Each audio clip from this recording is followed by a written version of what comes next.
I will give an attempt to not like get behind again.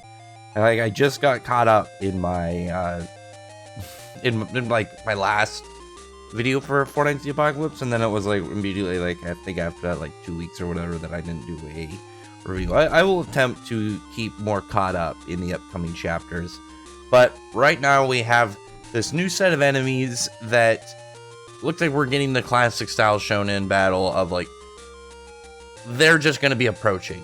There's a clear gap between some of the characters and their capabilities.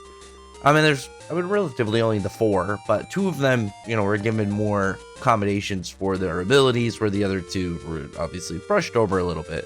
Nasians and Annie were both given like a lot more praise, whereas like Percival's strong, but he has no skill, he has no experience, he has no real technique. And Donnie just doesn't have any real fighting capabilities so far yet. He's like a weird utility support, which is still useful. I mean, that's still something that gives him value in these scenarios. It's something that he can utilize for, in this case, like they were going to fall, but he ended up using his floating magic to have all these logs kind of be kept up. But this first guy, it looks like his magic. I actually thought it was acid initially, but it's like a withering spell, he says. It's pretty much a debuff. It just makes things weaker and more brittle. He like puts it on the on the big branch of the tree that are on the root, and then just completely slashes it up like it's nothing. This is just one of those guys. He's stronger than a regular person, but obviously like he focuses way more on just weakening his opponents, putting them down, and then being able to take them on. He himself isn't that powerful, but I did like when he went and slashed up the branch, and then Donnie uses floating magic to pretty much just hold all the logs in place. I thought that was pretty good for him, because again it showed how he could provide a value without having to just straight up fight somebody. He's instead going to be helping like footing and stuff in that area for the fight.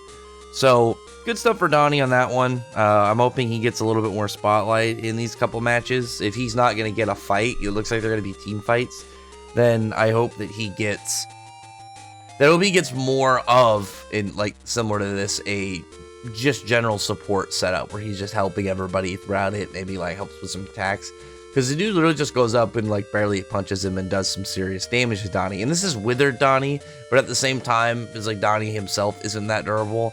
But Nasians was able to be pretty smart about all this, because he ends up boosting himself with the Ceranos horn and like pretty much just gives himself a enhanced durability. He's just more durable and has a higher physical strength, so it didn't budge him from his place, and it didn't do any damage.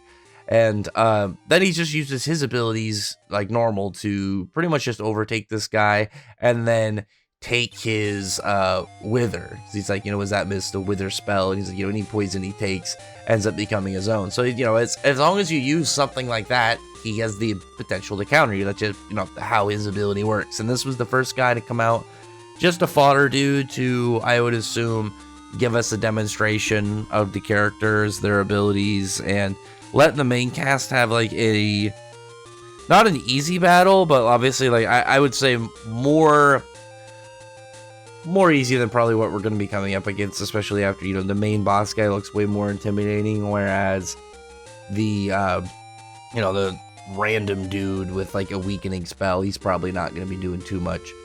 But it sets up some pretty good stuff for Nasians in the future. I would say like there definitely doesn't need to be a poison character all the time because he's here. I would like it more if instead like you would have maybe occasionally like a much weaker person having poison, or some form of poison, something that Nasians can take, but it's somebody that he could defeat, but it's someone he's also not paired up against. Like, imagine he's getting ready to fight some guy, but he's like, oh, well, I'm not strong enough to beat this guy, or I don't think I have a strategy. But he remembers, like, oh, this character has this ability, I saw him use it. Ends up going and finds him, and then, does whatever he can to take their ability, and then is able to figure out a way to beat, the first character with it. There's a good versatility with Nasian's whole setup. That's probably the best thing about it. There's always, like, when it comes to, like, hacks and broken abilities, like, well, you know, whatever it is that they can pretty much pull out to be a valuable asset.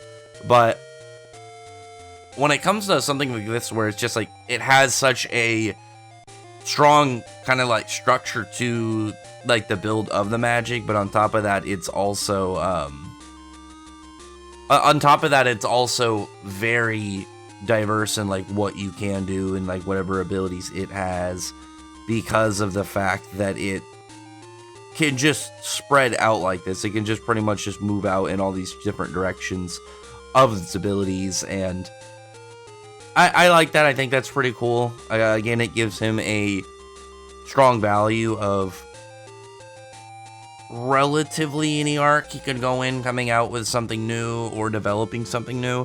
It's one of those powers that it's so ever changing, and by the rule of it, it can upgrade and adapt very quickly and very regularly. So there's a lot for Nacian's like whole build, I would say, that has like strong potential for broken endgame, I guess, because when it comes to somebody like, say, Merlin was too much because we got to her, like we were introduced to her super OP, and she just seemed to keep pulling spells and abilities out of nowhere. Whereas like somebody like Nacian's now, we're getting not the same thing, but a character whose whole setup is going to be having all these broken poisons and mixing them in like potions, concoctions. Not the same thing again, but in terms of like what he's going to be able to have at his disposal is potentially going to be as widespread and diverse as what Merlin has. But the difference is we're seeing him get them and seeing them develop, and we know like how his abilities work. So as it goes on, it's gonna, in my opinion, feel way better for the sake of the story than, say, having just a character start out with, you know, a million abilities. In this case, it's like he's got a couple, but we're seeing him progress them, and we're gonna be able to see him mix them in real time.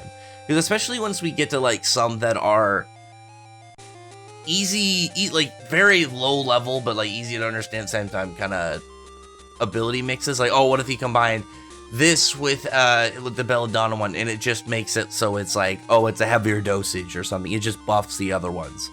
And then he can eventually get to something kind of crazier that like alters the effect entirely. So it's like, oh, instead of making them fall asleep, it petrifies them instead.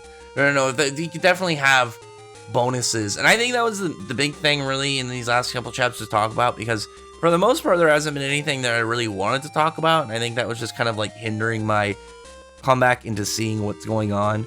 Whereas Nazian's like chapter was just really cool, and I liked his whole dynamic in this chapter and everything he did for his team and in the fight, and pretty much just in general on what's going on. I thought was pretty cool.